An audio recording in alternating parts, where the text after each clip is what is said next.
down and out, riddled with doubt, had nowhere to go.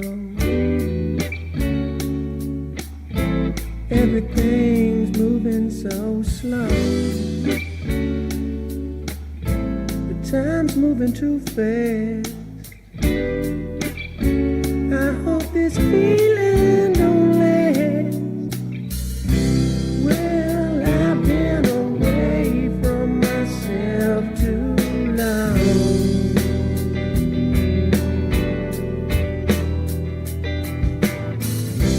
My body is aching from all my wrongs.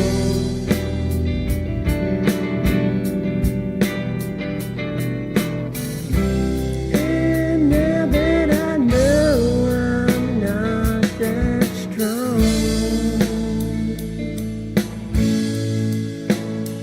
I'll keep slipping onto you. I'll keep slipping until my time is through. I'll keep slipping onto you,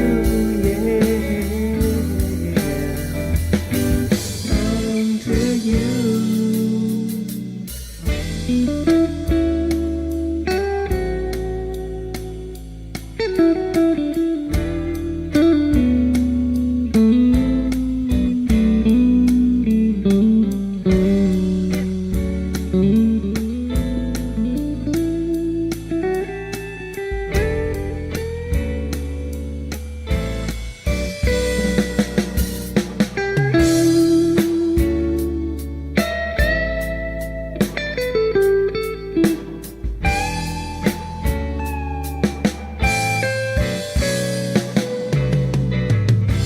Well, I've been away from myself too long.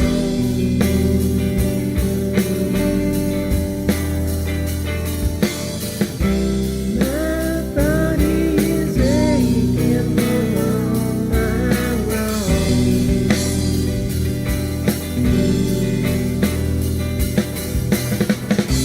And now that I know I'm not that strong,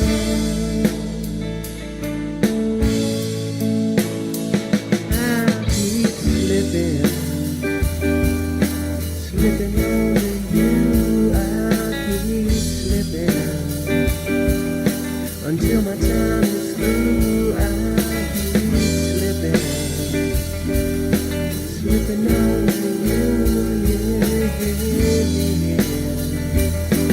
onto you.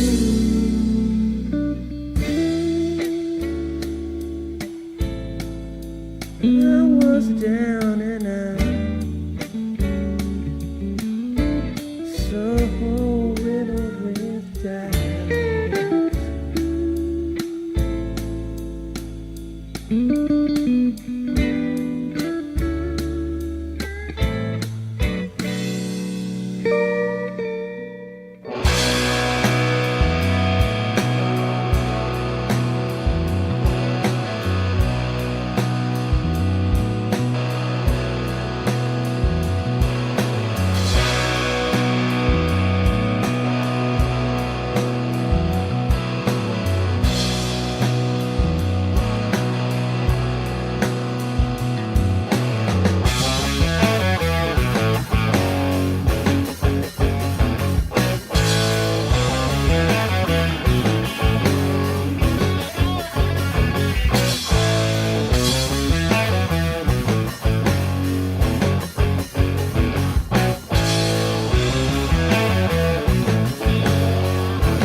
I am the devil.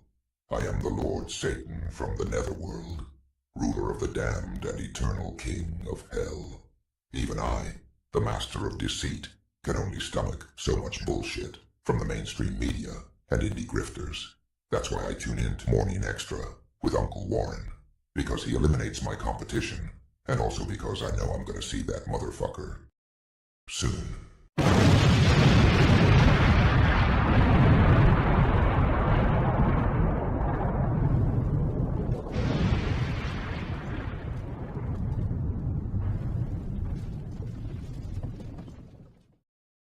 Deo, Deo.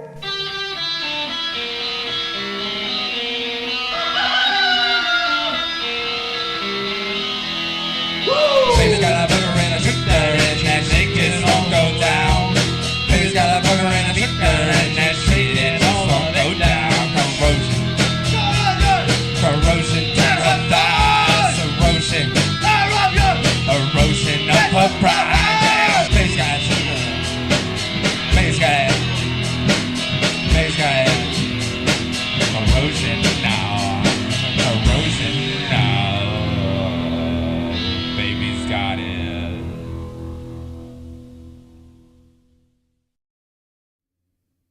Greetings and salutations from planet Earth.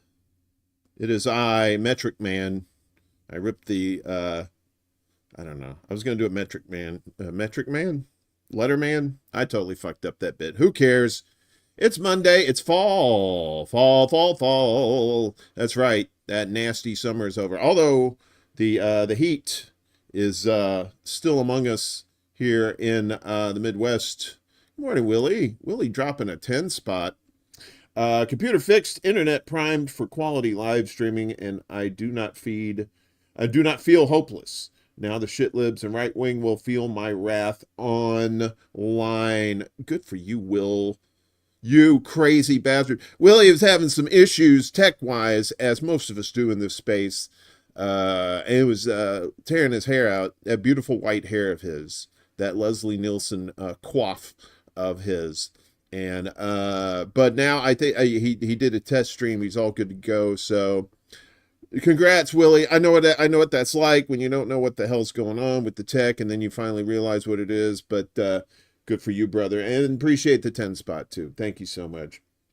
We got Desert Mantis in the house. Good to see you. Rick's in the house here too. Chuck's Intergalactic UFO Show, CBC Voter, Kamashwari Kate. Yeah, we're going to get into that shortly. Killed a bunch of people. Max Sarjay made a comment. Good morning, Warren. Is this the complicity to genocide show everybody's been wanting? Not quite. But we are complicit to home slices and dudes and dudettes and all that good stuff. So yeah, so this is the only morning show on YouTube that I'm hosting, so just keep that in mind. Also keep this in mind. Our buddy Chanda is going through lung cancer, and she desperately needs our help. I know a lot of us are broke as a joke, but if you can donate, that's great. If you can't, share the link. It is in the description down below in all three platforms, YouTube, Rockfin, and Rumble. So if you're watching this in the future, hopefully you don't get hit by a flying car, but please share that out for our friend Chanda. So like I said, that stuff is no good whatsoever. Hey Steve, what's going on? Steve Wolfbrand and Anonymous. Good too. He says hello to everyone. Finally back on after interwebs went down after storms a while ago. Oh man. Okay, yeah, so storms will knock you out for sure. Yeah, so as we said, Kate, we're gonna start off with what's going on in Iran. At least 50 killed in Iran coal mine blast. And this may be updated. I think it's updated somewhat. An explosion at a mine in eastern Iran has killed at least 51 people and injured 20, Iranian state television reported, adding that several workers were still trapped. The blast took place due to a methane gas leak at a coal mine run by the Mandaju company in Tabas, some 335 miles southeast of the capital, Tehran. The IRNA news agency said on Sunday. At least 69 people were working in two blocks B and C of the mine when the sudden gas leak occurred at 9 p.m. On Saturday, according to the report. The rescue operation in Block B has been completed. All of the 47 workers who were in the block, 30 died and 17 were injured. The governor of South Khorasan province, Ali Akbar Rahimi, told state TV. Rescue operations in Block C have started, he said, adding that methane density in the block is high and the operation will take around 3 to 4 hours. I'm pretty sure they're done with those by now. 76% of the country's coal is provided from this region, and around 8 to 10 big companies are working in the region, Rahimi said. So, terrible situation there in Iran, dealing with that mine explosion. And anybody who's worked in a mine would know that it is dangerous. You have the risk of stuff like that, gas explosions, collapses, and even if you don't have all that stuff, you run the risk of getting coal lung, as it were, where being down in poorly ventilated areas, and you end up getting like dust in your lungs. It's just a terrible situation for miners in that area and around the world as well. So Iran dealing with collaborators with Mossad as well. So Iran arrests 12 suspected of collaborating with Mossad. Oh, no, thank you. Iran's Islamic Revolutionary Guard Corps, the IRGC, announced on Sunday that 12 people had been arrested on suspicion of collaborating with Israel and planning acts within Iran. As the Zionist regime and their Western backers, most notably the U.S., have not succeeded in their sinister goals against the people of Gaza and Lebanon, they are now seeking to spread the crisis to Iran with a series of actions planned against our country's security, the statement said. The IRGC said that members of the network of 12 operatives were arrested in 6 different Iranian provinces, but did not say when. The arrest Sunday came in the aftermath of major terror attacks carried out by Israel in Lebanon against Hezbollah, Iran's close ally in the axis of resistance. Reuters notes that in August, Iran arrested at least 24 people suspected of involvement in Israel's assassination of Hamas political leader Ismail Haniyeh, who was killed while visiting Tehran in late July. Speculation has grown that Israel may have also assassinated the late Iranian president, Ibrahim Raisi. An Iranian government investigation concluded his death in a helicopter crash in May was caused by bad weather. However, an Iranian member of parliament reportedly said that Raisi had carried a pager of the type that detonated last week. Interesting. Reuters said in a separate report that the IRGC has ordered all members to stop using any type of communication devices in response to last week's terror attacks in Lebanon. Reuters claims that, according to an Iranian security official, a large-scale operation is underway by the IRGC to inspect all devices, not just communication equipment. He said most of these devices were either homemade or imported from China and Russia. For now, we are using end-to-end encryption in messaging systems, he said. According to the same official, IRGC officials have reached out to Hezbollah for technical assessments, and several examples of exploded devices have been sent to Tehran for examination by Iranian experts. So yeah, the fun never ends over there in the Middle East when it comes to that kind of stuff, especially with Israel in the mix. What's up, D? Good to see you. Around the World with D and Friends, your nightly news source for all things foreign and some domestic as well. She does a good job with that show. Be sure to check her out on the YouTubers there. So they were exchanging. It looks like war is imminent if it hasn't officially started already between Hezbollah and Israel. So Haifa burning after Hezbollah strikes deepest Israeli target since 2006. In the overnight and early Sunday morning hours, Hezbollah has apparently retaliated against Israel for this week's series of Beirut attacks, which have left scores of Hezbollah operatives along with many civilians dead and injured. Hezbollah has launched an attack on targets deep inside Israel and was likely the longest range strike since the conflict began. Israel's Haifa has been devastated. Has been devastated. Waves of rocks. A significant damage on the ground has been revealed Sunday, including on Israeli residential neighborhoods. The distance from Haifa to the Lebanese border is about 30 kilometers, or some 18 miles thus far. Though the conflict, which began after October 7th last year, Hezbollah's rockets have been concentrated to within a few miles deep inside Israel. The early Sunday morning hours witnessed Hezbollah launch approximately 150 rockets into northern Israel.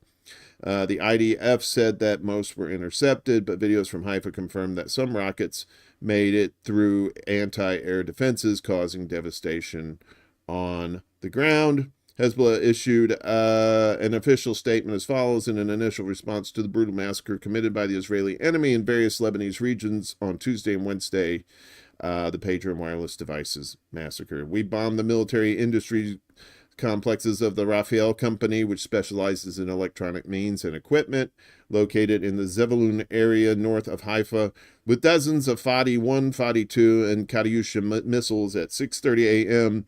Yesterday morning. Hezbollah continued. Another location, the Ramat David military airport, which lies southeast of Haifa, was also hit. The base, which is one of the country's largest, houses Israeli Air Force fighter jets.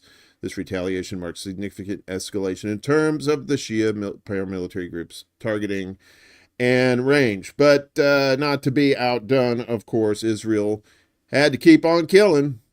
Lebanon reports at least 182 killed as Israel bombards the south. Israeli air raids on southern Lebanon have killed at least 182 people and wounded 727, according to Lebanese health officials. The Israeli army said today that it had launched more than 300 air raids at sites used by the Iran-backed armed group Hezbollah. The increased hostilities raise further fears of an all-out war between Israel and Hezbollah, or even a wider regional conflagration. Lebanon's Ministry of Public Health said in a statement cited by state media that children, women, and medics were among the victims of the air attacks, of course. They're all either Hamas or Hezbollah, right? Doesn't matter. Doesn't matter how young or old or what their jobs are. The announcement came hours after Israel's military had warned civilians to move away from places it claimed were being used by Hezbollah, which launched a barrage of rockets into northern Israel the previous day, as we told you about. The intensification of the fighting across the shared border, which has seen low-level skirmishes since Israel launched its war on Gaza in October, follows last week's explosions of pagers and walkie-talkies, which killed dozens in Lebanon. Yeah, so how can this not be war? That's what I'm wondering, because it's okay, that's not good. It just seems like that's what's happening. You know, I mean, more and more munitions are flying both ways. I mean, what constitutes a war? Ground invasion? Is that how that works? Do they have to have boots on the ground in Israel, boots on the ground in Lebanon? I'm sure that's probably coming at some point. They do the bombings first, and then they send in the troops. But we'll keep an eye on that as well. Another thing we're keeping an eye on is Gaza, and of course it's just stripped bare of all health facilities, it seems, and the ones that are functioning are starting to suffer. So generators at Gaza health facilities to stop within 10 days, the ministry warns. Electricity generators at all Gaza health facilities will stop working within 10 days, the Palestinian Enclave's health ministry warned yesterday. This is due to a lack of oil, filters, and spare parts, the ministry said, adding that the issue posed a major threat to patients' lives, especially in sensitive departments, including intensive care. In a statement posted to Facebook, it called on all concerned international and humanitarian institutions to quickly step in to get the necessary items in. Israel has been obstructing the entry of humanitarian aid to Gaza during its war on the Strip, leading to devastating consequences for civilians who are unable to access adequate food supplies or medical care. As we reported last week, that Israel was blocking about 80% of the food that was going in there. The healthcare system in Gaza has been devastated by Israel's war on Gaza, with hospitals and ambulances coming under attack. So, so it, and it's not just the Gaza hospitals that are being affected. You know, we were talking about that attack by Hezbollah, and they're meaning more and more business, and Israel's starting to take notice. So Israeli hospitals move underground, schools close as the Hezbollah strikes deepen. Northern Israeli hospitals have moved to emergency protocols, and schools have been closed amid Hezbollah's heavy rocket barrages and speculation that a wider war with the Lebanese resistance movement may erupt. Israeli media reported yesterday. Yedioth Aharonot reported Sunday that Rambam, I swear I'm going to do a supercut with all these fucked up, name pronunciations. And I apologize, too, for those that might be offended. I'm really trying, seriously. The Rambam, that does say Rambam, so don't tase me, bro.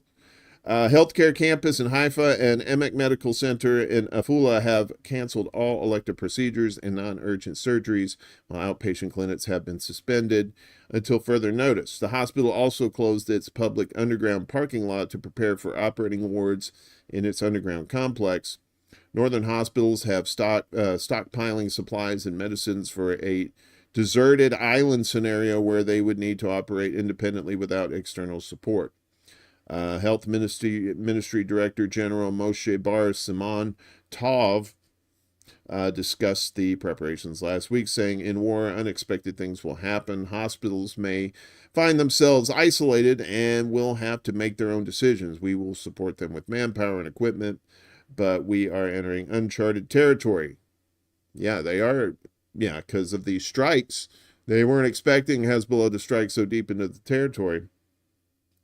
We've consolidated our clinics and are fully equipped with family doctors, pediatricians, nurses, social workers, and emotional therapists. We prepared for this escalation and are coordinating closely with the Ministry of Health, local authorities, and the Home Front Command. Zippy Cohen, director of Maccabi Health Services in the Upper Galilee Golan region, told the Israeli paper. The Times of Israel reported that schools were also ordered shut in the occupied Syrian Golan Heights, the Galilee, Haifa Bay Area, and northern valleys as far south as Beit Shean, which is about 63 kilometers from the Lebanese border. The precautionary measures in Israeli hospitals and schools come after those Hezbollah rockets successfully targeted the Ramat David military airport, like we reported. The base houses Air Force squadrons and fighter jets. And, of course, the operations came after those terror attacks in Lebanon last week. So it's getting pretty dicey over there for both sides. And who knows if Iran themselves get into it. Like I said, I'm no military expert, but I think if ground forces start moving into Lebanon from Israel, Iran is probably going to send their troops as well. And, that's all she wrote. Here comes war. The real stuff.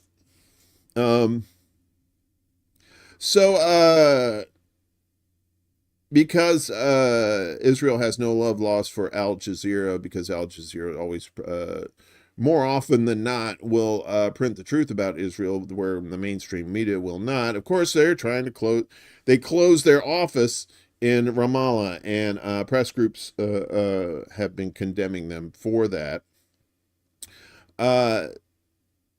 Press freedom groups and rights activists have condemned the Israeli military forcibly shutting down Al Jazeera's office in Ramallah in the occupied West Bank, calling the act an assault on journalism.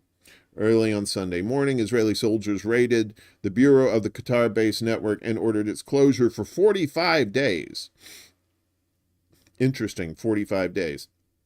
The raid, captured on live TV, showed heavily armed Israeli troops handing an Israeli military court order to Al Jazeera's bureau chief Walid al-Omari, informing him of the closure. Al-Omari later said the court order accused Al Jazeera of incitement to and support of terrorism, telling the truth, and that the Israeli soldiers confiscated the bureau's cameras before leaving. Targeting journalists this way aims to erase the truth and prevent people from hearing the truth. Indeed. So yeah, that's Israel's MO there, is to shut down any kind of outlet that may be actually telling the truth about the bullshit that Israel's doing. What's up, Prop? Good to see you. Good morning, sir. Happy fall to everybody, too. I hope you're having wonderful fall weather wherever you are. Meanwhile, Berlin, Germany, Germany. They said they were gonna limit weapons or not send long-range missiles to Ukraine. But, you protest Israel. 9. Not good. Anger. You may have seen this, too. This anger is a 10-year-old boy arrested at a Berlin pro-Palestine protest. 10-year-old boy. Social media users in Germany and beyond voiced outrage yesterday after German police detained a 10-year-old boy during a pro-Palestine protest in Berlin. Video circulating online showed several police officers chasing the young boy who was carrying a Palestinian flag. That was his crime, as bystanders attempted to shield him. Despite the boy's visible fear, officers continued their pursuit, eventually surrounding him and taking him away in a police car. The incident sparked widespread criticism of the authorities' actions on social media platform Tweeters. Many people expressed their concern for the well-being of the child. German journalist and writer Hanno Hauenstein described the incident as disturbing and shameful on Twitter, while South African activist Andrew Feinstein called the arrest as tragic and indefensible. You would hope that a country that has perpetrated 2 genocides might learn something from its history. Ooh, wow, Kitty likes to scratch. Since the Gaza war broke out, the German government has taken a pro-Israel stance, cracking down on pro-Palestinian protests and events. German authorities have not commented since the video's release, although there was a German sergeant who said, "I know nothing. Sorry, it's a Hogan's Heroes reference for all you youngsters out there.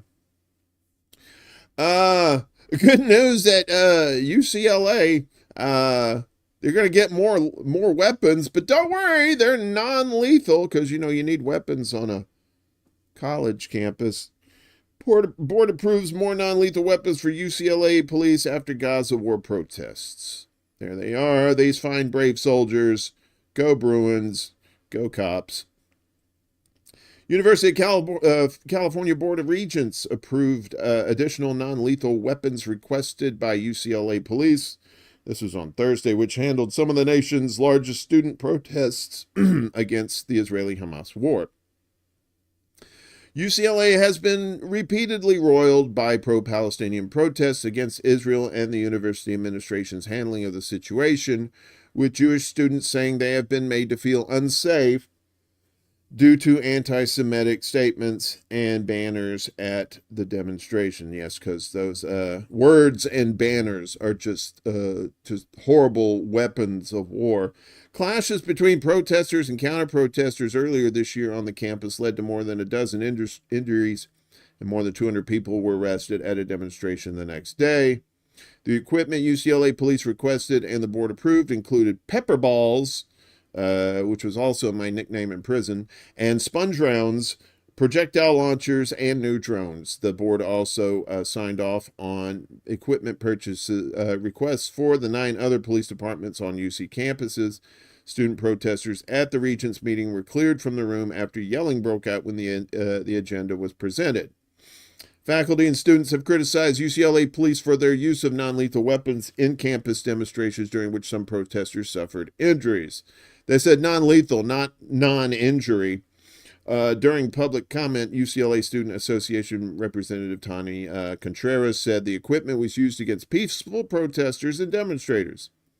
I am outraged that the University of California is prioritizing funding for military equipment while slashing resources for education, Contreras said. Good point. And probably upping those, the fees that students have to pay to go to, tuition, books, all that stuff. But they won't drop those prices, but they'll save money for weapons. Students, staff, and faculty have been hurt by this very equipment used not for safety, but to suppress voices. California law enforcement agencies are required by state law to submit an annual report on the acquisition and use of weapons characterized as military equipment. A UC spokesperson called it a routine agenda item not related to any particular incidents. Yeah, we need more weapons on a college campus, but it doesn't have anything to do with, these protests. Protests? Are there protests? Is that right? Are there protesting? The university's use of this equipment provides UC police officers with non-lethal alternatives to standard issue firearms. Well, that's good. Glad you're not using bullets. I guess, enabling them to de-escalate situations and respond without the use of deadly force, said spokesperson and bootlegger Stet Holbrook. Many of the requests are replacements for training equipment, and the drones are for assisting with search and rescue missions, according to Holbrook. The equipment is not military surplus, nor is it military grade or designed for military use, Holbrook said. Right. Yeah, so that's what you need. More weapons on campus, please, because, we're not here to learn. We're here to, learn about the world. And then when you do learn about the world, you find stuff you don't like about it, and you figure you're in America, you have the right to protest, but you also have the right to get shot with pepper balls, I guess. Yeah. Meanwhile, California professors stand up against crackdown on pro-Palestine protests. In a recent report, The Intercept highlighted how faculty from 7 University of California campuses came together to file a joint unfair labor practice charge against their employer. Faculty from 7 UC campuses united on Thursday against the repression of protests over the Israeli war on Gaza by filing a joint unfair labor practice charge against their employer. The professors representing the prestigious California Public University system stressed that their institutions targeted them for expressing their views on Israeli aggression and for participating in pro-Palestine demonstrations alongside students earlier this spring. The 581-page labor violation charge submitted to California's Public Employment Relations Board primarily addresses the university's responses to the student-led Palestine solidarity protests. In May and June, university officials reportedly called on police to arrest hundreds of students, faculty, and staff involved in the protests. Reports indicated that police used batons to beat demonstrators, fired rubber bullets and those pepper balls, and deployed chemical agents, like the pepper spray, bear spray, that kind of stuff. Following this crackdown, faculty and staff face various repercussions, including suspensions and firings. UC's actions to suppress speech about Palestine on our campuses, which represents an illegal content-based restriction of faculty rights, sets an alarming precedent, stated Constance Penley, president of the Council of UC Faculty Associations.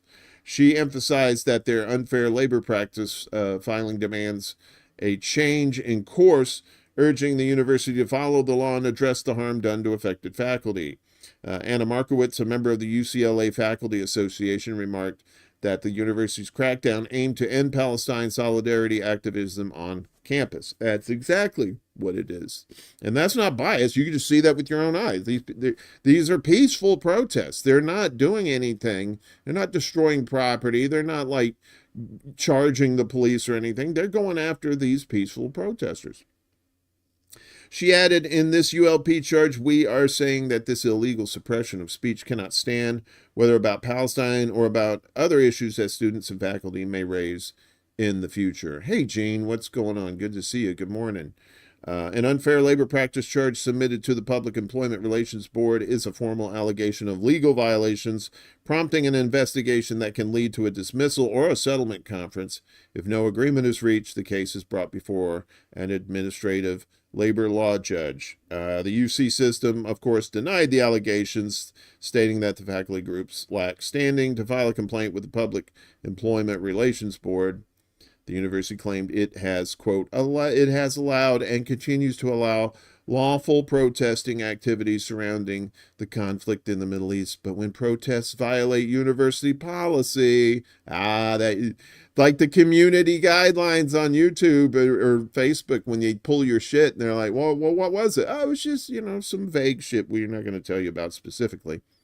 But when protests violate blah, blah, blah, the safety, security, others, the university has taken lawful action to end impermissible and unlawful behavior. And they've also, as a side note too, these universities have failed to prove that the safety and security of others has been threatened. Just keep that in mind. Penley, Markowitz, and representatives from the 7 campuses, including Los Angeles, Irvine, San Diego, Santa Cruz, Berkeley, Davis, and San Francisco, held a press conference outside a UC Regents meeting at UCLA to announce the charges. Nearby pro-Palestine students staged a protest against a recent request by UC police about the new weapons that they want to use against these hostile students, where they're going to throw their iPads at the cops or some shit like that. These motherfuckers.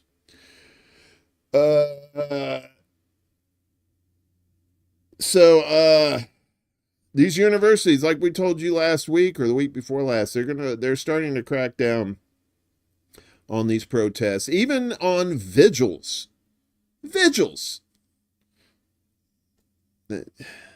U.S. University cancellation of Gaza war vigil sparks lawsuit. A vigil. What do they think they're going to try and light people on fire with Jesus candles or something? 2 civil rights groups have filed a lawsuit over the cancellation of an interfaith vigil to mark a year since the outbreak of Israel's war in Gaza. Council on American Islamic Relations, CARE, and Palestine Legal filed the lawsuit on behalf of the University of Maryland Students for Justice in Palestine to challenge the university's decision to cancel the group's interfaith vigil to honor the lives lost over the last year. The university had previously granted permission to the Students for Justice in Palestine and Jewish Voice for Peace to co-host the vigil. However, the administration reversed their decision following a pressure campaign from anti-Palestinian groups, according to a press release by CARE. A pressure campaign from anti-Palestinian groups and Zionists with deep pockets, more likely. In their statement, CARE said the decision of the university administration amounted to discrimination and a violation of students' First Amendment rights.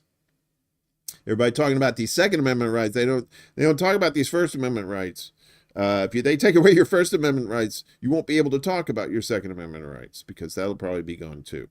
The university's decision constitutes unlawful viewpoint and content-based discrimination in violation of the First Amendment. This cancellation continues a trend where universities across the country have targeted, harassed, and punished pro-Palestinian, anti-genocide students on their campuses, reads CARE's public statement on the suit. Tori Perel, a staff attorney for Palestine Legal, said in a statement, throughout history, students have been at the forefront of speaking out in favor of civil rights and divestment from apartheid from South Africa to Palestine. The University of Maryland cannot ignore the Constitution to censor Palestinian Jewish students simply because anti-Palestinian groups complain. Interfaith vigils were among the first public displays of grief following the October 7th attacks, in which more than 1,100 Israelis were killed. Many Palestinians and progressive Jews in the U.S. correctly predicted that Israel's response to Hamas would be disproportionate, with the death toll in Gaza now more than 41,000 from Israeli airstrikes. Vigils.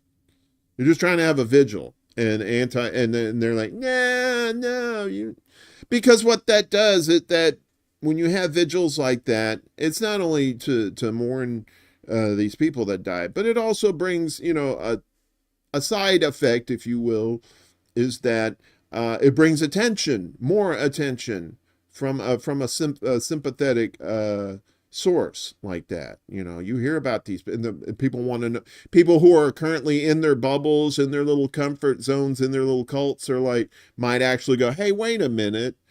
There's more and more people protesting this thing. Maybe I should check it out myself. Global Solidarity, good morning to you. Hopefully you're having a wonderful morning. The U.S. House of Representatives making sure that their AIPAC masters are taken care of. The U.S. House passes a bill to label products from settlements in occupied West Bank as made in Israel. Okay. The U.S. House of Representatives passed a bill last week that designates products from illegal Israeli settlements in the occupied West Bank as originating from Israel. This bill, titled the Anti-BDS Labeling Act, I'm glad the House of Representatives has time for all these bullshit things and not taking care of their own people. They'll take care of AIPAC. They'll take care of Israel, but you, me, your friends, your family, go piss up a rope, as they say. Solidifies a Trump-era policy. Trump-era, remember Harris, Trump, they're basically the same people. Just one's a chick and one's a dude, but they all have the same masters. Solidifies a Trump-era policy that critics argue undermines Palestinian UN recognized territorial claims and champions Israel's annexation efforts while directly targeting the Palestinian-led boycott, divestment, and sanctions movement, sending a clear message against those advocating for Palestinian human rights. The policy, introduced by then Secretary of State Mike Pompeo in 2020, was viewed by some as pushing the boundaries further than Israel's own efforts. Now it stands on the cusp of becoming permanent U.S. law. The bill, sponsored by Republican Congresswoman Claudia Tenney of New York, passed with a vote of 231 to 189 and received support from 16 Democrats, including some of the party's most pro-Israel members. You probably know who they are. It mandates that products from the occupied West Bank and Gaza no longer be labeled together, but separately, effectively erasing the recognition of their unified identity. Products would read either West Bank or Gaza rather than West Bank and Gaza. The proposal further stipulates that products from the majority of the occupied West Bank will be labeled as product of Israel or made in Israel. Critics warn that the legislation complicates efforts to support Palestinian rights by making it harder to boycott products from illegal Israeli settlements. Opponents, including Congresswoman Rashida Tlaib, condemned the bill as a step towards ethnic cleansing, saying a yes vote for this bill is erasing the existence of Palestinians. Tlaib, the sole Palestinian American member of Congress, highlighted the troubling trend of conservative lawmakers inciting hostility towards Arabs, Muslims, and Palestinians. She pointed to a recent hearing where Senator John Kennedy out of Louisiana and former Hee Haw host echoed racist sentiments, telling Arab American expert Maya Berry that she ought to hide her head in a bag. The provisions of this bill carry hateful and discriminatory implications. We must unite against it and vote no.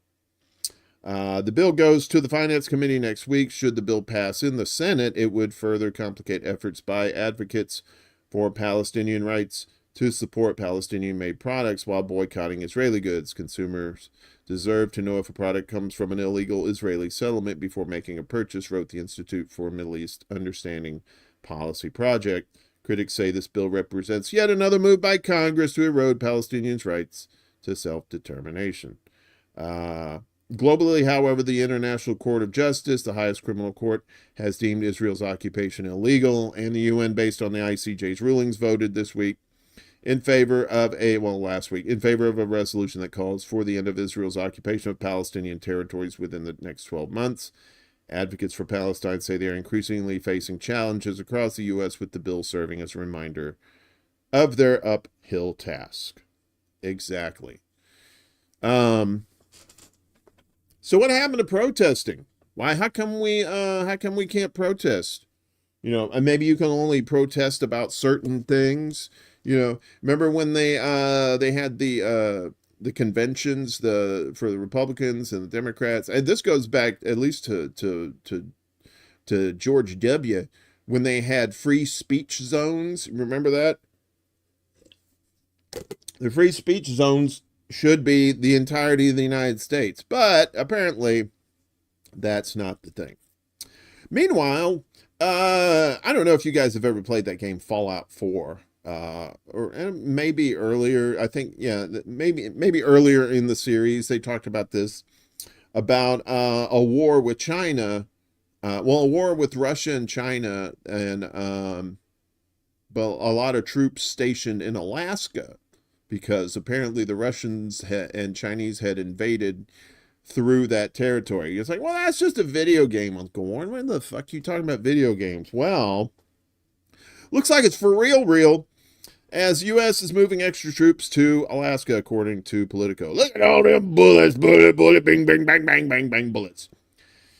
The U.S. is reinforcing its military presence in Alaska due to increased Russian and Chinese activity off the coast, Politico reported on Friday. The outlet noted that over the past month, the U.S. has redeployed numerous assets, including the destroyer USS Sterett. In addition, ground forces are now stationed on one of the state's remote islands, and that fighters and other aircraft have been put on heightened alert. Business Insider reported last week that the deployment included elements of the 11th Airborne Division supported by HIMARS missile systems and counter-fire radars to keep an eye on Sino-Russian naval exercises. Sino evil. Senator Dan Sullivan, a Republican of Alaska, sounded the alarm over an uptick in Russian and Chinese military activities. The number of assets have gone way up. It's air, surface, and subsurface that the Russians are employing, but they're doing it much more in a joint capacity with China than they've ever done. They're clearly escalatory, he said. Meanwhile, Senate Armed Services Committee Chairman Jack Reed, Democrat out of Rhode Island, suggested that Russia's military activities come as a response to Washington's support for Kiev in its conflict with Moscow. I think they're probably also trying to send a message to their own country, he said. I keep saying company, but is there a difference at this point? On September 15th, the Russian Defense Ministry said 2 of its Tu-95 strategic bombers flew over the Chukchi Sea in neutral airspace not far from Alaska to practice carrying out strikes with air-launched cruise missiles on key facilities of a simulated enemy while being escorted by several fighter jets. In July, officials in Moscow announced that Russian and Chinese bombers were on a joint patrol mission in the same area. They stated that the planes complied with all international aviation regulations while being shadowed by fighter jets from unnamed foreign countries. On Friday, Russian Foreign Minister Sergei Lavrov vowed that Moscow would protect its interests in the Arctic, saying that NATO nations appear to be eyeing expansion into the region. They're coming after Santa Claus. They want to get Santa. Yeah, so, I mean, that's the thing. If you've ever played Fallout, that's one of the storylines, is that that there was a war, a nuclear war, with I think with China only. I don't know if they mentioned Russia or not, but you know, whether they talk about life imitating art, this is like art. I guess it goes both ways. Delicious. Meanwhile, the French are having one, as they say. Long forbidden French anti-riot force sent to Martinique as thousands defy bans on protests. The only thing I know about Martinique is that it's mentioned in that Beach Boys song. Kokomo, is it? Martinique, I want to ride the steak. I don't know where this says. So France has sent a group of special anti-riot police that's been banned for 65 years to the French Caribbean island of Martinique, where protesters have gathered despite the government barring demonstrations in parts of the island. The force arrived this weekend after the local representative of France's central government in its overseas territory said in a statement that protests were forbidden in the municipalities of Fort-de-France, Le Lamentin, Ducos, and Le Robert until Monday. The government also issued a curfew. The restrictions came after violent protests broke out on the island last week over the high cost of living. Wow, protests broke out on the island over the high cost of living. Wait. With gunfire injuring at least 6 police officers and 1 civilian. Police launched tear gas, and government officials said several stores were also looted. Yeah, I'm sure. That was done by the protesters. It was probably the instigators that are always infiltrating these groups. Officials said the bans were meant to put an end to the violence and damage committed at gatherings, as well as to numerous obstacles to daily life and freedom of movement that penalize the entire population, particularly on weekends. But the measure was met by defiance by many on the island, with massive peaceful protests breaking out Saturday night.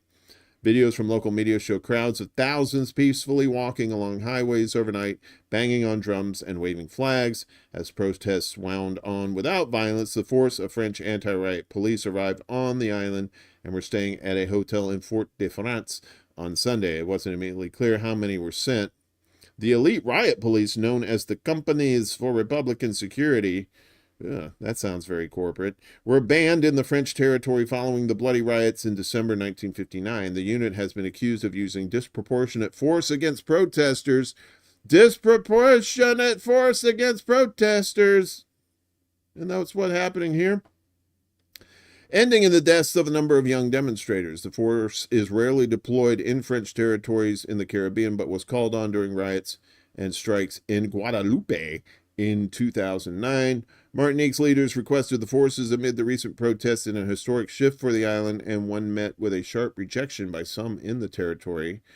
Beatrice Ballet, a representative of the Socialist Party on the island, blasted the move, saying Martinique is not in a civil war, it is a social war. She called for an open and transparent dialogue between protesters and the government. This measure only serves to aggravate tensions and distract attention from the legitimate demands of the people of Martinique, she wrote in a statement yesterday.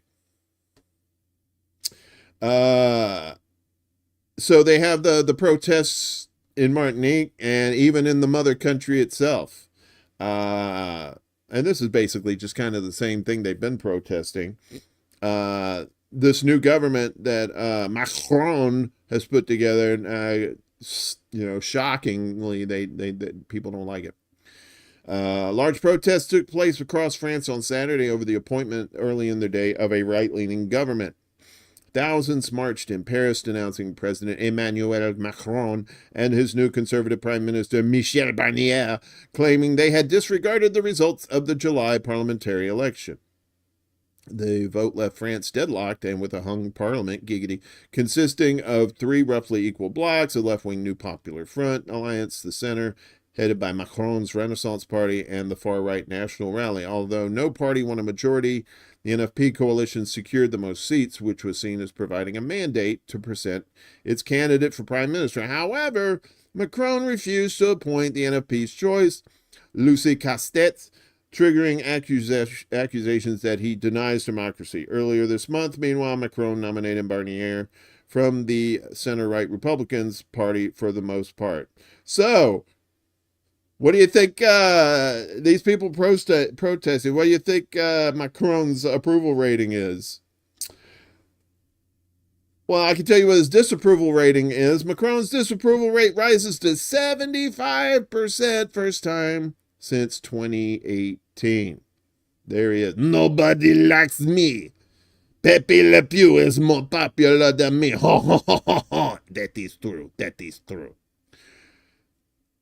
75% of French people are disappointed in French croissant-eating motherfucker Emmanuel Macron.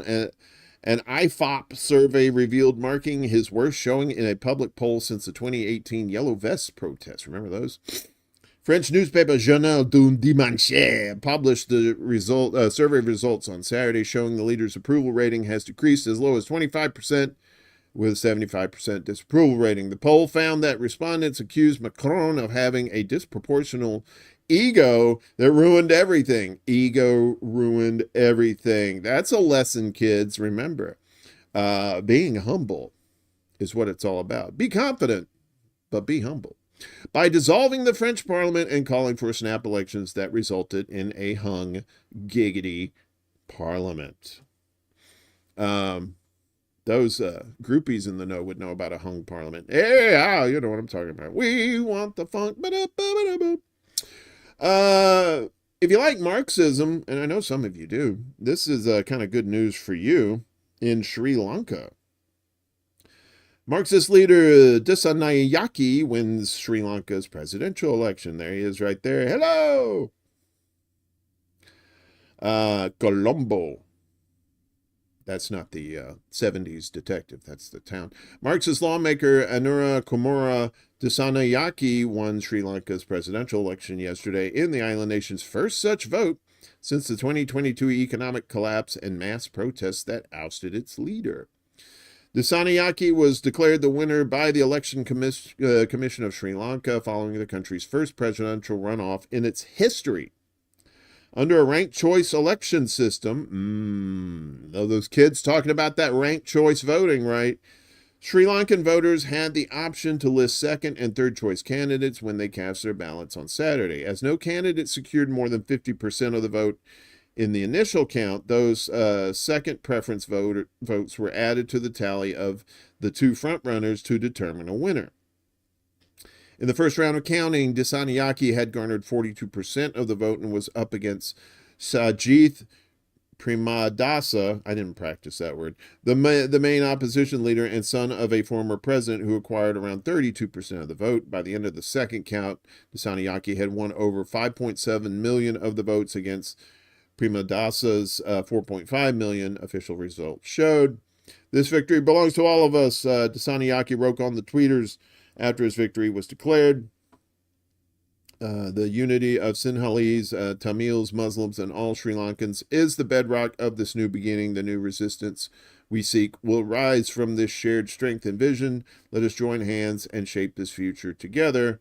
Incumbent President Ranil Wickremesinghe, who took over after former President Gotabaya Rajapaksa was removed from power, was placed a distant third with about 17% of the vote, which knocked him out of the race during the runoff. Sri Lanka saw almost an 80% turnout among 17 million eligible voters in the first election held since the island nation defaulted on its foreign debt in 2022. That year, as the country's foreign exchange reserves ran dry and people suffered through months of severe shortages of fuel and food, a popular protest movement eventually forced the powerful Rajapaksa clan out of power, throwing the Sri Lankan political landscape wide open. This was the first time a presidential election in Sri Lanka had involved a broader political spectrum. Polls have traditionally been contested between coalitions of center-right and center-left parties. The voters want a change, says Dr. B.A. Hussein Mia, a Sri Lankan historian and former professor at the University Brunei Darussalam, told Arab News. So, yeah. And I'm pretty sure Sri Lanka is about to get visited with some democracy from the United States, or at least a coup. We got to have a coup, right? And isn't this where we're at right now? Like all these socialists and, communists or whatever, people first politicians, they get elected, and all of a sudden there's coups, and then there's there's sanctions, and we'll keep an eye on this to see what happens. Because that's the MO, as they say in the old cop shows. Meanwhile, down in Mexico, they're blaming the U.S. for all the troubles with the drug cartels there. Seeing how the CIA is a drug cartel in and of itself. There's AMLO there. Mexican President AMLO says the United States is partly responsible for rising Sinaloa cartel violence in the past week, leaving dozens of people dead. The instability and clashes have led to 53 deaths in the country's northern state of Sinaloa, the president stated during his morning news briefing, blaming a totally illegal operation orchestrated by the U.S. forces. On September 9th, clashes sparked between rival factions of the Sinaloa cartel, leaving 51 people missing. with intense violence that shows no signs of waning. The violence between the two dominant factions of the Sinaloa cartel started back in July when Ismael El Mayo Zambada, top trafficker and head of one of the groups, was arrested in the U.S. Zambada, not to be confused with the lambada, the dance, the forbidden dance. Zambada accused a high-ranking member of the Los Chapitos, another faction of the cartel, kidnapped him and forced him to travel to the U.S. Lopez Obrador, AMLO, said the U.S. holds some responsibility for the violence for having carried out that operation to arrest Zambada, highlighting the arrest produced the confrontation that is taking place in Sinaloa. The trafficker was detained alongside Joaquin Guzman Lopez, the son of Joaquin El Chapo Guzman, who is currently serving a life sentence in the U.S. Since September 9th, shootouts in the capital of Culiacan have resulted in school closures on some days, with restaurants and shops locking up early.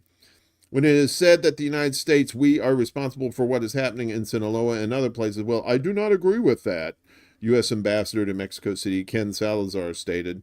I think he used to be the Interior, like the Interior Secretary under Obama. According to Mexican media reports, rejecting the U.S.'s role in igniting the cartel violence. What, the United States responsible for violence in other countries? Nah, that's poppycock. That's balderdash. That's bullocks, right? Anywho,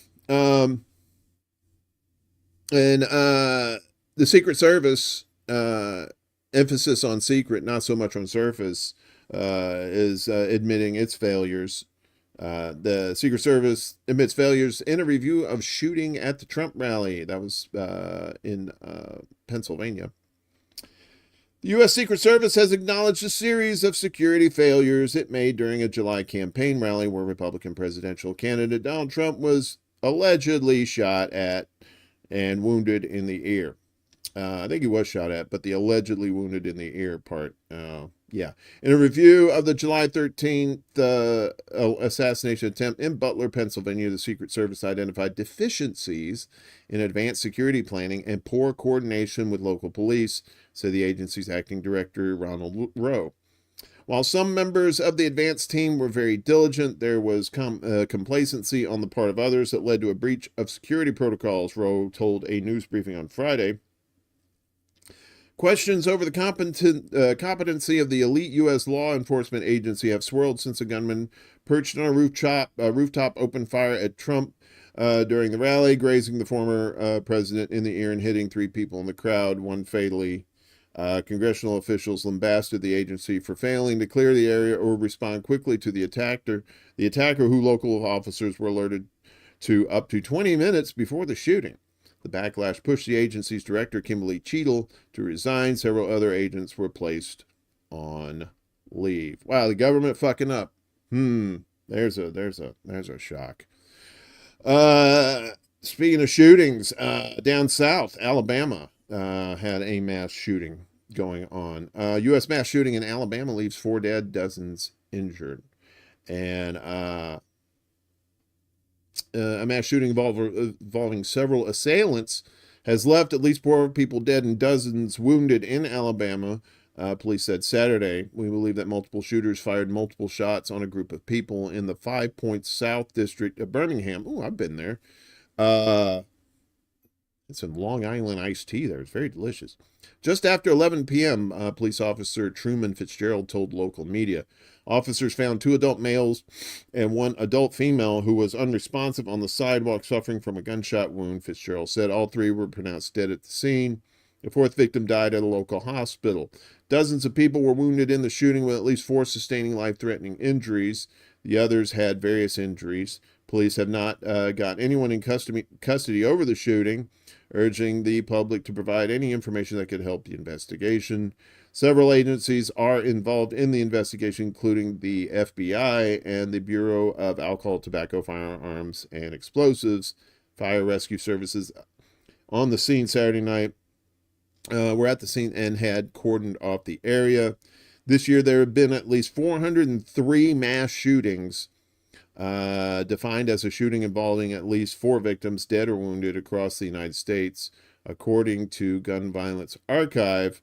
And that includes the state of Georgia, too. So after Georgia's shooting, students walk out demanding future free from gun violence. This is from Common Dreams and Brett Wilkins there.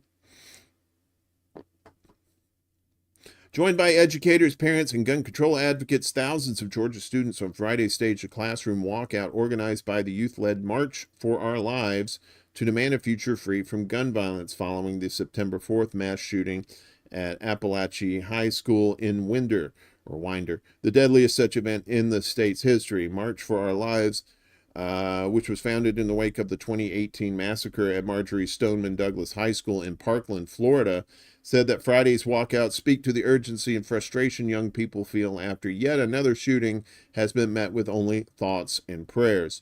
Two Appalachia students, Mason Schermerhorn and Christian Angulo, both age 14, and teachers Richard Aspinwall and Christina Irami, were shot dead by a 14-year-old armed with an AR-15 style semi-automatic rifle. 9 others were wounded in the attack. The shooter was arrested and charged with 4 counts of murder. His father, Colin Gray, was also arrested and charged with 4 counts of involuntary manslaughter, 2 counts of second-degree murder, and 8 counts of cruelty to children for purchasing the gun used in the shooting and giving it to his son. Across Georgia, Republican leaders like those who control the majority on the Cobb Board of Education and both chambers of the Georgia General Assembly refuse to take common sense action to protect our communities and our lives from preventable gun violence, MFOL said. The Georgia General Assembly and Governor Brian Kemp, the sad truth is that they have made us feel less safe, said Saif Hassan, a senior at Lambert High School and County Organizing Deputy Director at the Georgia Youth Justice Coalition. Hold hundreds of students in a walkout on Friday. This weekend, we're going to be out knocking doors in Sewanee, Roswell, and East Cobb to help elect new leaders who will build the future we deserve, Hassan added. We're going to be out talking to Georgians about safe storage to make sure kids my age are never scared to go to school, right? And you know, I know people who are Second Amendment advocates, as it were. And I mean, you know, we can have this argument like, you know, if you ban guns or if you restrict guns from everybody, that's going to help solve things. It just like all these other extraneous things that happen, it's all systemic, right? It all comes back to the system that we're living under right now. Unless we change the system, unless we start actually taking care of the people in our country instead of taking care of the corporations and taking care of the Israelis and the Ukrainians and anybody else that isn't us, more and more shit like this is going to happen. All right. You know, motivations, of course, are going to vary from people to people, but overall, you know, in a society where you have more of a social safety net, not like the one we have. It's more, this isn't a social safety net that we have right now. It's more of a social sheet with a giant hole in it. You know, until you change the system, it's going to keep doing this over and over. So yeah, I mean, unfortunately, that's like, and you're not going to vote it out. You know, you could have like 1 million people running for office that want to change the system. The system's not going to allow it. So, this was one of the things that we teased for the show. The Federal Trade Commission apparently is going after Big Pharma. They're suing middlemen for inflating insulin prices. The Federal Trade Commission on Friday initiated a legal process against middlemen that collectively administer about 80% of all prescriptions in the United States, accusing them of artificially inflating the list price. Let me highlight that. Artificially inflating the list price. That's a common theme. It ain't just insulin. It's everything else that's going on. the price of insulin drugs and blocking patients from accessing cheaper products. The FTC action targets the big three pharmacy benefit managers, CVS Health, Caremark, Cigna's Express Scripts, and United Health Group's Optimum RX. It also involves their affiliated group purchasing organizations, Zinc Health Services, Ascent Health Services, and MSR Pharma Services. Millions of Americans with diabetes need insulin to survive, yet for many of these vulnerable patients, their insulin drug costs have skyrocketed over the past decade, thanks in part to powerful PBMs and their greed, said Rahul Rayo, Deputy Director of the FTC's Bureau of Competition. Caremark, ESI, and Optum, as medication gatekeepers, have extracted millions of dollars off the backs of patients who need life-saving medications. The FTC's administrative action seeks to put an end to the big three PBM's exploitive conduct and marks an important step in fixing a broken system, a fix that could ripple beyond the insulin market and restore healthy competition to drive down drug prices for consumers. Again, I'm from Missouri. I'll believe it when I see it. And finally, in our news block, the ghost of nuclear disasters past have, this is the spooky season, so let's have a spooky nuclear power plant reopen, right? Some of you oldsters like me remember 3 Mile Island and what happened there. Hellscape. Microsoft deal would reopen 3 Mile Island nuclear plant to power AI. There's Edward Carver. That hair, dude, that hair. Whatever. Just keep writing. You're doing good. The corporation that owns the shuttered nuclear power plant on 3 Mile Island on Friday announced a deal with Microsoft to reopen the facility to provide power to the tech company for data centers using artificial intelligence. 3 Mile Island is well known as the site of the largest nuclear disaster in U.S. history. A reactor there, Unit 2, partially melted down in 1979. However, the site's other reactor, Unit 1, continued to operate safely until 2019, when it was closed for economic reasons. With the help of tax breaks from the Inflation Reduction Act, plant owner Constellation Energy plans to spend $1.6 billion to restart Unit 1, with all of the power going to Microsoft for the first 20 years. Microsoft and other tech firms use inordinate amounts of energy to power data centers used for AI and have advocated for nuclear as a zero-emissions power source. Though it doesn't emit carbon, nuclear power's downsides make it the subject of fierce opposition from many environmental and public safety groups. It's nuclear waste.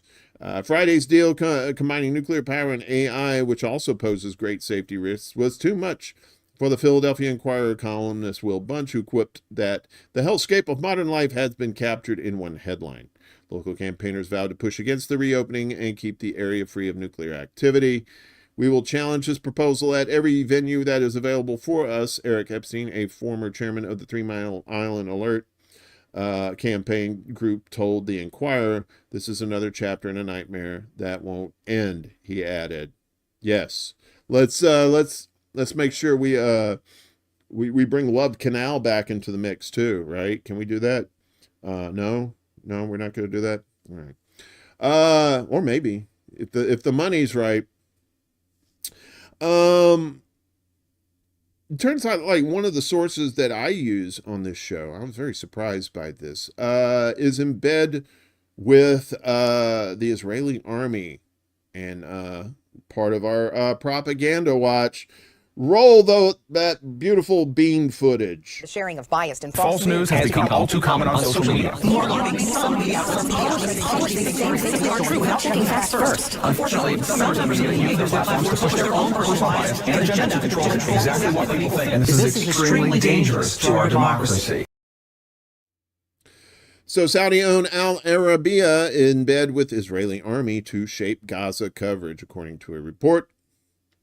Israel's Hebrew language public broadcaster Khan reported that the Saudi-owned Al Arabiya satellite news channel is directly cooperating with the Israeli army. The channel receives exclusive information in exchange for presenting a positive image of the Israeli army to its viewers in the Arab world. And just a side note here, when I do use Al Arabiya, I rarely, if ever, use any stories based on Israel, because I go through these stories too, and I look for the bias. I just don't assume that these non-mainstream media outlets are not biased, and you shouldn't either. Always be skeptical. Stay frosty. The channel receives exclusive information in exchange presenting a positive image of the Israeli army. That's what we call access journalism, folks, to its viewers in the Arab world. Al Arabiya was founded in March 2003, just as the U.S. war on Iraq began, by the brother-in-law of Saudi Arabia's King Fahd, with additional investment from Lebanon's Hariri Group and investors from Saudi Arabia, Kuwait, and other Gulf countries. Khan reports that Al Arabiya's pro-Israel bias is evident in the headlines and breaking news content broadcast by the channel. When Israel assassinated Khalil al-Maqta, a commander in the armed wing of the Palestinian faction Fatah, in a strike in his car in Lebanon on August 22nd, Al Arabiya reported he was the target of the strike even before those on the ground could identify him. Interesting. This is only possible if the Israeli military provided information to the Saudi channel. Khan reports further that Al Arabiya's cooperation with the Israeli army is also evident in the expressions that are and are not used when reporting on the war on Gaza, per instructions from the channel's general manager, Abdul Rahman al-Rashid. While Al Arabiya's the coverage of the war may seem similar to other Arabic outlets, there are important subtle distinctions in the descriptions used by Al Arabiya to favor Israel. While most Arab media outlets use the word captive for the Israelis captured by Hamas on October 7th during Operation Al-Aqsa Flood, Al Arabiya instead uses the word hostage. Other Arab news outlets frequently refer to Israel as the occupation or the Zionist entity and its army as the occupation army or Israeli occupation forces. However, Al Arabiya omits this phrase and simply refers to Israel or the Israeli army. Other Arabic news outlets use the title martyrs for Palestinian victims of the Israeli army, while Al Arabiya uses the term killed. Arabic news outlets often use the term Palestinian resistance when referring to Hamas. Al Arabiya instead refers to it as the Hamas movement or Hamas organization. In Al Arabiya's coverage, Hamas is not glorified or presented as important or a powerful movement. Okay, I understand, like, the mainstream media is biased as fuck. But that doesn't mean that you have to be biased either way as a journalist. So to not glorify somebody, I mean, speak the truth about them, but just because you don't glorify them, that doesn't mean, you know, if you do glorify them, then you kind of are biased, and then, you know, where's your integrity there? Khan concludes the report by asking what results the Israeli army's collaboration with Al Arabiya will have on the alliances, agreements, and relations of Israel with the Arab world. In August, the Israeli newspaper Haaretz also reported on the pro-Israel bias of Al Arabiya. The paper notes that the channel gave a platform to Israeli army spokesman Daniel Hagari to smear the Lebanese resistance movement Hezbollah to its viewers in June. After a visit to Lebanon by Amos Hochstein, a senior advisor to U.S. President Joe Biden, Hagari appeared live on Al Arabiya. Haaretz adds that Al Arabiya also stood out for its sympathetic coverage of Israel's Abraham Accords, signed with the UAE and Bahrain in 2020. The network even broadcast footage from the Knesset at the time of their signing. So yeah, so even the sources that you do use for your news, pay attention to the way they phrase things. Like I said, not glorifying someone as a bias, okay, while everyone else is doing it, that's a little bit ticky-tacky, but, like, you know, using the other words, it's more of a subtle kind of bias, you know what I mean? There's bias, but it's not quite as blatant as you would think. Oh, and the Democratic counterparts in UK, they love imitating their censorious brethren across the pond. The Labour Party bans words genocide and apartheid from conference. UK Labour Party managers blocked the words genocide and apartheid in reference to Israel's conduct against Palestinians from being used in brochures at a side event during its annual conference in Liverpool.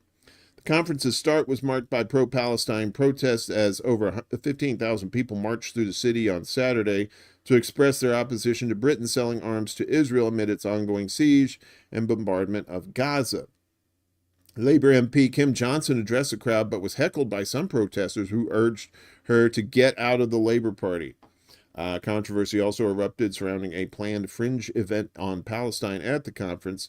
The Palestine Solidarity Campaign has revealed that party managers refused to allow the words genocide and apartheid to appear in the name of its fringe event scheduled for Monday in the conference brochure. The event set to feature members of pro-Palestinian groups in a panel discussion alongside Labour MP Bel Ribeiro Addy will be described as Justice for Palestine, with the phrases "end the genocide" and "end the apartheid" removed. PSC Director Ben Jamal told Middle East Eye, "I think what this speaks to is the party leadership's failure to address the root causes of the current violence that is happening in Palestine. It says it wants that violence to end. It says it wants a ceasefire, but it fails to acknowledge that Israel is committing the crime of apartheid," which it is, a judgment made by the International Court of Justice. It is now on trial at the world's highest court, the ICJ, which has accepted the plausibility of South Africa's case that Israel is committing genocide. But don't say the words, right? Don't say the G word, right? Don't say that.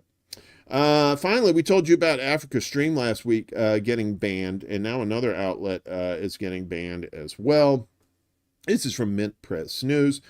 Red and African Stream, latest media to face U.S. bans over alleged Russia ties. And I'm pretty sure, let's see who the author of this is. The same guy last week that was, Robert Inlakish. Inlakish. I believe that's the name.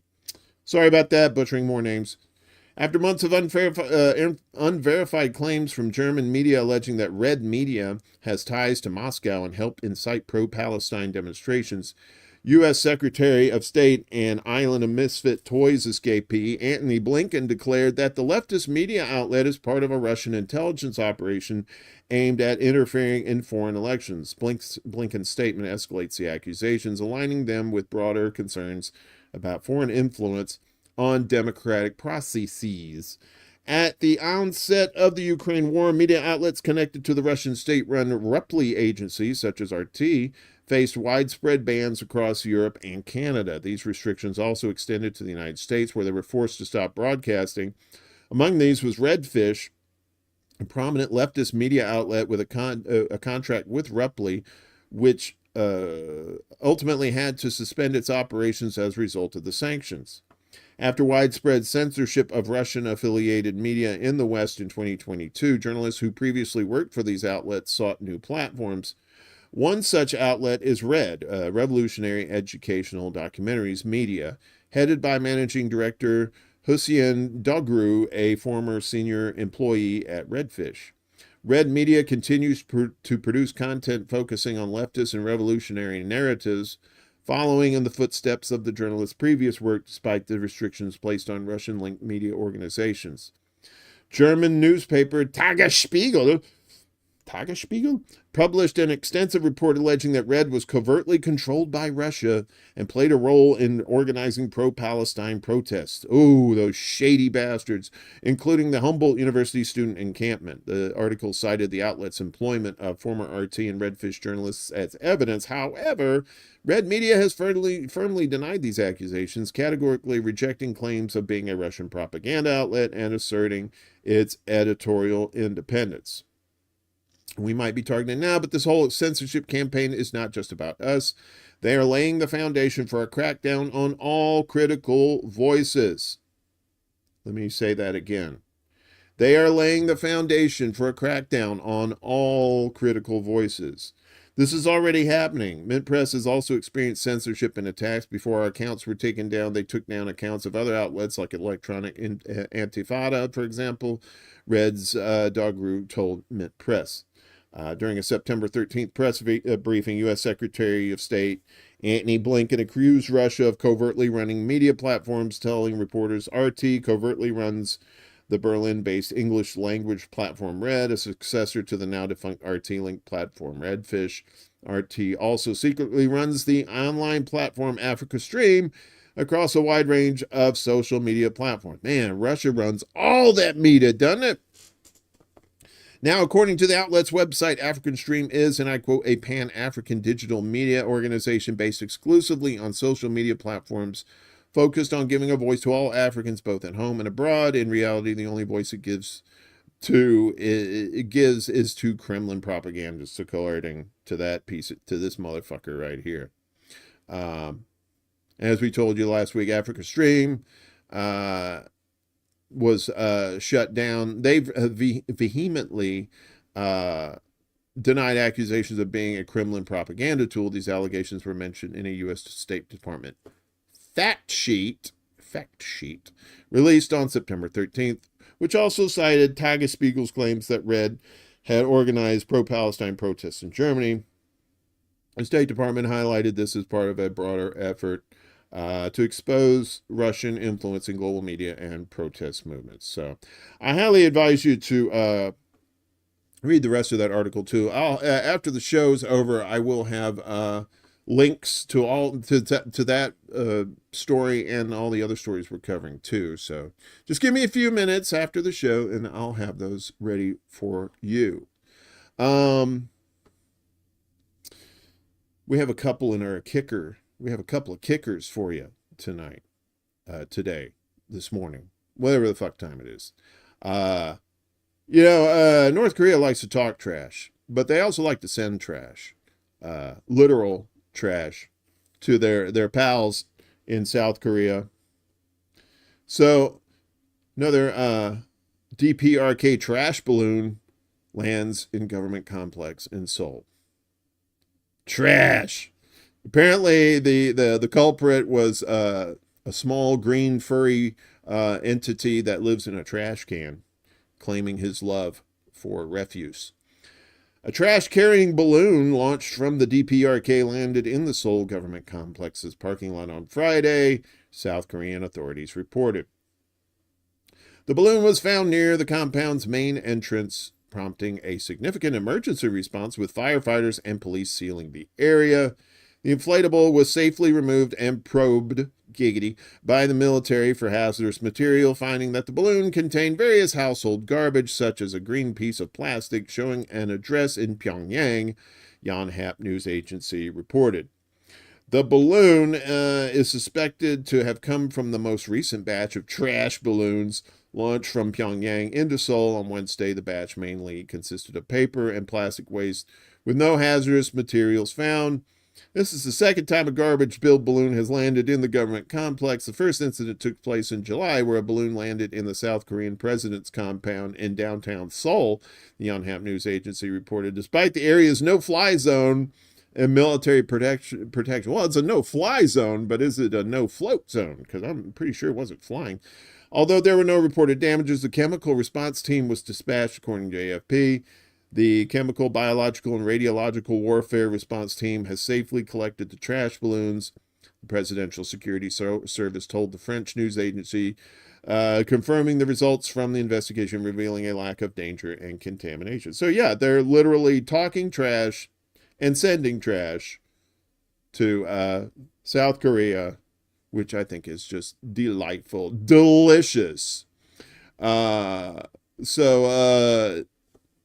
Better than bombs, right? Getting bombed with trash. And finally, this morning, we got another moon, at least for a couple of months. You look up in the sky and you see, is the moon made of cheese? Who knows? But this one is made of rock, and it's pretty tiny. Relatively tiny. It's like as big as a 3-story building. So Earth is going to get a mini moon for 2 months. But what is it? It's not this thing. I don't know who that is. Look at that shadowy figure. From late September, that's now, until late November this year, a mini moon called 2024 PT5 by the astrologers who spotted it approaching will be orbiting the planet. Although this mini moon cannot be seen by the naked eye, it is just 10 meters in diameter. It can be viewed through a high-powered telescope. Mini moons are asteroids which have been pulled by the Earth's gravity into orbit around the planet and remain there until they become dislodged and move away again. Kind of like those fisherman bobbers in the toilet bowl, they kind of get caught until you finally flush it down. The length of time these mini moons remain in orbit depends on the speed and trajectory with which they approach the Earth. Most mini moons that enter Earth's orbit are hard to see because they are too small and not bright enough to be seen against the backdrop of the darkness of space. Mini moons are extremely rare. Asteroids are usually pulled into Earth's orbit by the gravity of the planet as rarely as once in 10 or to 20 years, but a few have appeared in recent years. They can remain in the exosphere, which is roughly 6,200 miles above the surface of the Earth. On average, mini moons remain in Earth's orbit for anything from a few months to 2 years, with the asteroid eventually breaking away from Earth's gravitational pull, then moving back into space to resume a trajectory from the planet. Similar to other rocky bodies in space, mini moons can be composed of a mixture of metallic substances, carbon, clay, and silicate material. Mini moon is also when a small person pulls their pants down. Right? So, yeah, you guys didn't need that. What you do need, though, is a dose of Noli D coming up on Wednesday. That's right. Golly gee, it's Noli D. She's going to be with us Wednesday evening, 7 p.m. Eastern, 6 p.m. Central, 5 p.m. Mountain, and 4 p.m. Pacific time. She's going to be talking about her new radio venture that she's doing. Also some film stuff, too. Looking forward to talking to this broad. She is a sweetie. We love her. We love her to death. So be looking for that. Also, like we said, Willie's going to be streaming tonight, the Willie Bragg Show. Not quite sure when, but he's got all his shit together. That's good. His tech shit, I should say. His personal shit, is probably a work in progress, as it is with all of us. And, of course, Around the World with Dee and Friends tonight. Be sure to check her out on the YouTubes. As for me, I believe that is all she wrote. I'm going to make like a banana and split. I hope you guys have a wonderful day. We'll be back Wednesday morning, 10 a.m. Eastern, 9 a.m. Central, 8 p.m. Mountain, and 7 p.m. a.m. Pacific. Maybe my voice will work then, and won't be Kate. She's going to be on Wednesday night. Probably. Let's see. You're out west, so probably around 4 p.m. your time. So on YouTube, Rockfin, and Rumble. Meanwhile, I'm out. Peace out. Loving each and every one of you. Stay safe. Stay frosty.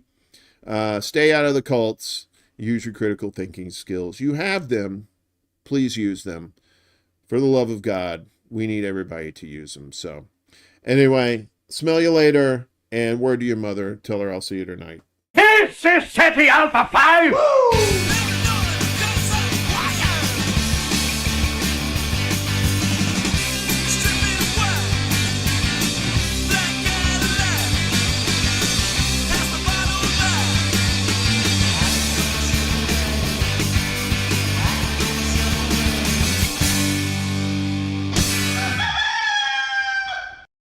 Damn good song, wasn't it, dog? You like that song? All right.